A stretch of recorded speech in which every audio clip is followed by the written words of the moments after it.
হবে। কবর আযাব, আযাবুল কবর হক, আযাবে কবর হবে, তবে জাহান্নামের শাস্তির মতো হবে না। আসামি কনভিক্টেড না হওয়া পর্যন্ত, বিচার না হওয়া পর্যন্ত যেমন ফালায় রাখে জেলখানার কোনো রুমে বা হাজতখানায়, ওই রকম সিজ্জিন নামক একটা জায়গা আছে, ওইখানে রেখে দেবে। শাস্তি হবে কিসের উপরে? রুহের পরে। অনেকে মনে করে যে কবর হলো ওই শুধু মাটির মধ্যে ওইটা, কিন্তু এইটার নাম শুধু কবর না। মানুষের জীবনের 4টে স্তর। কয়টা স্তর? একটা হলো আলমে আরওয়াহ, আরেকটি হচ্ছে আলমে আজসাম অথবা আলমে আসবাব, আরেকটি হচ্ছে আলমে বারজাখ, আরেকটি হচ্ছে আলমে আখিরাত। কয়টা হলো? 4টা। আলমে আরওয়াহ রুহের জগৎ, যেখান থেকে আমরা আসছি। আর আলমে আজসাম বা আলমে আসবাব হলো বস্তু জগৎ, যেখানে আমরা আসি। এরপরে মৃত্যু থেকে শুরু করে কিয়ামতের দিন পর্যন্ত যে সময়টা, এই সময়টার নাম হলো আলমে বারজাখ। বারজাখ শব্দের অর্থ হলো জবনিকা, পর্দা, স্ক্রিন, একটা পর্দার আড়ালে নিয়ে যাওয়া হবে। এরপরে হবে আলমে আখিরাত, যেখানে জবাবদিহির জন্য সকলকে উঠতে হবে।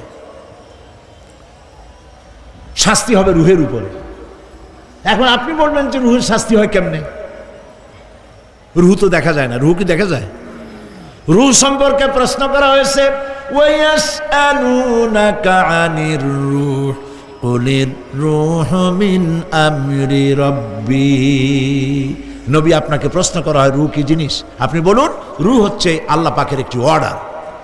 তো এই অর্ডার, একটি হুকুম, যার কোনো আকার নাই, এইটারে আল্লাহ শাস্তি কেমনে দেবে? এই শাস্তি আপনি এই দুনিয়ায় বুঝতে পারবেন।